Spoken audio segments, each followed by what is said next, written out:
In the history of football, a team comes out all proudly in October and proclaims themselves the challenger for the league's title, and in a surprising twist of fate, they get bitched. Having experienced this before, it's a humbling experience that brings a feeling of dread and a gloomy vibe. And again, it's football, but at the end of the day, it really pisses us off sometimes. Newcastle's 1995-96 season is one that many of its fans would prefer for us to forget. After years of rebuilding and facing relegation woes in the late 80s, the new coach Kevin Keegan unlocked something special with Newcastle United. They were down in the second division, but after John Hall became the CEO of the club, Keegan got the call and they built something that brought great optimism to the club. The squad had the likes of Steve Howe, Rob Lee, Pavel Cernicek, and Andy Cole. The team played a very entertaining style of football with the fans behind them. Newcastle in their first season back in the Premier League went on an 11-game winning streak. St. James Park was becoming a scary place for opposition, and the club ended up playing European football. All was good and everything was set up for a notorious 1995-96 season. They spent a lot of money on the likes of David Ginola and Les Ferdinand. The team was flying high and suddenly they had a title charge. Newcastle's rise was becoming a real problem for Manchester United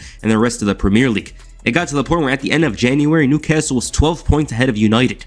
And looking at the table from that time, it's almost a formality that Newcastle United would win their first league title since 1927. But you guys know about form. When it goes awry, it's hard to recover, and Newcastle's form dipped at the worst time as United started to rise up. Eric Cantona returned from suspension, and he alone was a massive figure, but then you have the rest of the squad motivated and ready to take advantage of any struggle that Newcastle faces. Newcastle lost both duels to United, but there was still a chance at the title even though the hope was slowly fading. After a win against Leeds United, Kevin Keegan came out and said he'd love to beat them to the title. Honestly, I will love it if we beat them. Love it. Turns out, they drew the final two matches, which wouldn't have been enough anyways, and all Newcastle got was an unfortunate season. Newcastle's collapse is a prime example of never getting comfortable, because they allowed for Manchester United to get into their head. Alex Ferguson already had this game down, and it was very easy for them to rattle Newcastle United. And yeah, they had some injuries to some of their key players, but ultimately, 12 points is a lot of points to blow. The Bundesliga in the late 90s and early 2000s seemed very open. Bayern Munich were of course the measuring stick, but it wasn't like they were steamrolling through the competition as strongly as they have in the last decade. Kaiserslautern, a team that had just been promoted that year, won the title and played in the Champions League. Bayer Leverkusen had grown into a strong challenger for the Meisterschale. They finished second in the 1998-99 season, but the 99 season that followed was tragic. They lost the title on the final day from an own goal, and even worse, Bayern Munich won the title on goal difference. All they needed was a draw at home, but it wasn't enough for Bayer Leverkusen. Leverkusen's woes would grow and become one of the most heartbreaking seasons for a football club. Their squad in 2001 had improved. They had Hans-Jörg Butt in goal, he was a great goalkeeper. Michael Ballack in midfield had become one of the main men for Germany. Lucio as center back was like a rock alongside Jens Nowotny, Roberto, Bert Schneider. The squad was stacked and ready for a title charge. They did well for themselves in the league, and after some stumbles from Bayern Munich and Borussia Dortmund, Bayer Leverkusen on match day 30 was the obvious favorite to win the title. They had a 5-point lead, but instead of taking it all the way, and by the way, Bundesliga has 18 teams, so it's 34 match days as opposed to the rest of the league's 38 match days, they needed 4 matches. But instead of taking it all the way, they drew a match, lost twice in a row, and ended up second in the season that was primed for them. If they didn't concede against Nuremberg in one of the last matches, they would have had the title. It went from bad to worse as the following week they lost the German Cup final. The DFB Pokal, once again similar to the Bundesliga, had Bayer Leverkusen's name written on it, but there's still one more trophy they fought for. The big prize, the European Cup itself, the Champions League trophy. Bayer Leverkusen impressed the world with their performances against the likes of Juventus and Liverpool. While they didn't outright beat Manchester United, the goal difference was enough for them to go to the final against Real Madrid. And you know the ending. Real Madrid's black magic worked in their favor, and Leverkusen was a laughingstock that year for falling short in all competitions. It was already bad for the likes of Michael Ballack, but only 2 months later, he would lose the World Cup final to his fellow teammate Lucio's Brazil. Monaco had some struggles after Arsene Wenger departed. They had 2 league titles after his departure, but plenty of debt had been accumulated and they were relegated by Ligue 1. Upon their return, they came back motivated and nearly won the title in their first season back, but 1 point was enough for Olympique Lyon to overcome them. 03-04 was different though. Monaco was now comfortable in Ligue 1 and they had a motivated manager in Didier Deschamps, a young Patrice Evra in defense, Fernando Morientes on loan from Real Madrid as a striker, and the team had a lot of young and motivated players such as Emmanuel Adebayo. They did well for themselves in Ligue 1, but they secured an 8-point lead pretty early into the season, so it was going to be tough to maintain, especially seeing as they went very far in the Champions League. Nonetheless, Monaco was first place for nearly 80% of the season, and their collapse was most likely due to the Champions League. They eliminated Real Madrid with their own striker on loan. Fernando Morientes was on loan from Real Madrid, yet he scored against his club. Then Chelsea in the semi-final, Monaco beat them, and it was on to the final. They blew the lead in Ligue 1 when all they needed was 2 wins. In the final of the European Cup, the Champions League ended up going to Porto, who had a squad that was ready to die for Jose Mourinho. Liverpool had been a mainstay of England's first flight division for decades, with plenty of history to boast and a prestige that few clubs could match. It was always a place to be. Their title woes only grew with the years passing. They came very close in 2008-09 season to the Premier League, but it wasn't enough. And what followed was a crucial departure from Fernando Torres, and for a club of Liverpool's stature, mediocrity. There's a point where they hadn't seen the Champions League in nearly 5 years. 2013 though, was a massive change. Luis Suarez from Ajax was a nice addition to the team 2 years earlier, but the 13-14 season was an incredible one for him. While the defense wasn't in the best shape, the quality of their midfield and attack overrode that for the most part, with Daniel Sturridge, Philippe Coutinho, Jordan Henderson, and Steven Gerrard playing strong roles in the team. But the real difference maker was Luis Suarez. Suarez was world class and one of the best players in world football. His form and quality was the entire reason why Liverpool were in the title race, as he caught fire and had one of the greatest individual seasons in Premier League history. For as good as those players I mentioned, without Suarez, it's an entirely different team. They were rolling. Gerrard had his last great season here, and Brendan Rodgers' job initially wasn't even for the title. It was to improve on the previous season. But Liverpool got themselves in an incredible position around Christmas time,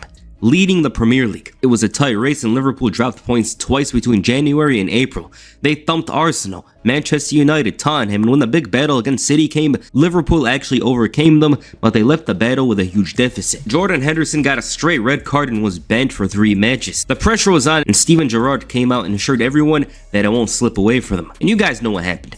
Life is stranger than fiction, and that's saying something. It was a poorest choice of words that day. The Chelsea loss at Anfield was avoidable, seeing as the Blues weren't even playing with their full strength squad, saving them for their big Champions League clash against Atletico Madrid. That and a collapse against Crystal Palace, a game that saw Liverpool concede 3 goals in 10 minutes were enough to give City the title. Now the issue with Liverpool is a game of fine margins. They didn't need a perfect season back then, but the depth in the back was always going to haunt them. This wasn't even a season where they were going to have a massive lead. They played well, but Manchester City played just as well as them. So it was like a situation where you had to be super consistent. And in the end, they came out of that season trophyless. Luis Suarez ended up leaving the club, and they placed 7th the following season. Borussia Dortmund didn't pose a strong threat to Bayern Munich in the mid-10s. The team had one of the greatest seasons in Bundesliga history in the 2015-16 season, as they amassed 78 points. 78 points would win you the league in most seasons, and that added up with 4 more matches, since Bundesliga doesn't have 38 matches, would give you something around 87 points. But Bayern Munich were on a whole other level. Pep's Bayern was a very scary team domestically and internationally. Dortmund went back to the drawing board and 3 seasons later accidentally built a title contending squad. Now Dortmund's my favorite team. I remember the season well because there was a great energy and vibe, and there was a lot of moves they made in the transfer market that worked very well for them. I haven't seen a season since that year where the transfers were as successful. They brought in some crucial additions that would go a long way in challenging for the title. Axel Witsel from China, an often overlooked player with pure quality, was probably the best one. His role as a wrecking ball and defensive mid is to me the biggest addition to the team. Lucien Favre brought a very fast-paced attacking style that overwhelmed defenses, and coupled with a young and motivated Jadon Sancho, an experienced and wiser Marco Reus, the team went insane for the first half of the season. When the team beat Bayern, there was real talks of a title race going down in the Bundesliga, and it was much needed. Dortmund had a very strong midfield, a dangerous attack, and in the league, they went unbeaten for the first half of the season. What makes this Dortmund different initially is the mental resolve. Keyword initially, because it's very important I said that. I've seen that team go down plenty of times, but regardless, they would find a way,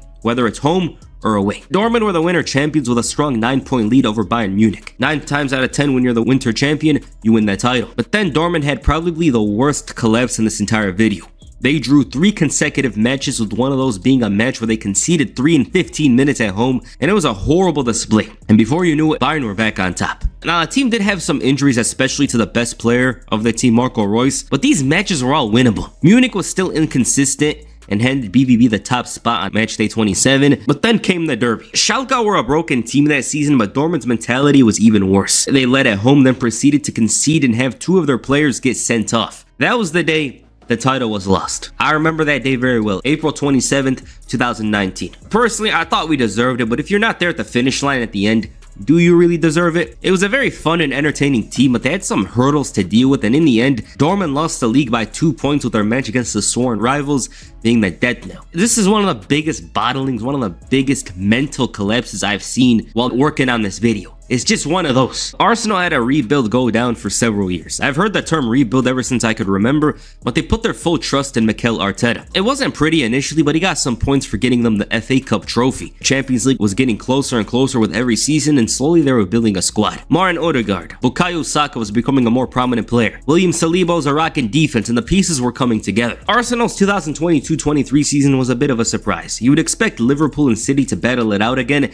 seeing as both of those teams went very far in the Champions League. Not to mention they had a strong battle the previous year, but Manchester City couldn't find consistency, and Liverpool were struggling to even get into Champions League position. Their former striker Gabriel Jesus was riding high in the first half of the season for Arsenal, and Arsenal was playing some entertaining football at the time. When they'd struggle, they would find a way to overcome, and then the question of the title started coming up. The Gunners had a huge chance to win the title, but both of their duels with City were uninspiring. Regardless of those battles, they still had a chance. There was one point in the season where Arsenal had a 7-point lead on City. This was in April, but there was a game in hand, so technically it was 4. They proceeded to win 2 games in 8 matches. 2 matches against Liverpool and West Ham should have gone their way. They blew leads, and to make matters worse, Saliba, a huge part of the squad's defense, and Tomiyasu were out for the rest of the season. Arsenal had it in the bag, and if those 2 matches weren't blown and they avoided a horrible smacking against Brighton, the Premier League would have been theirs. City played an incredible second half of the season. It felt like Arsenal always had them in the back of their heads. I gotta remind you guys remember Freed from Desire Manchester City?